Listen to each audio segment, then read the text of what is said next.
Beef adobo sa gata. Tara, nakadali ka na ba ng ganito?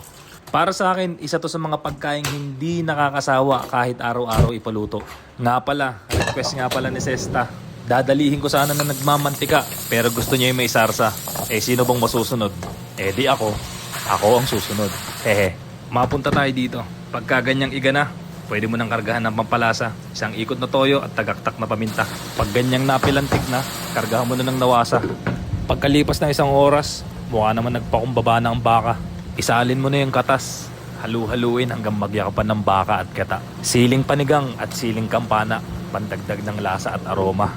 Pagka ganyan na, oras na ng paasim. Sukang Batangas para kakaiba dating. Hayaan mong maluto, huwag kang apurado. Teka, nakakalimutan ko yung gulay. Are, pwede pa namang isabay.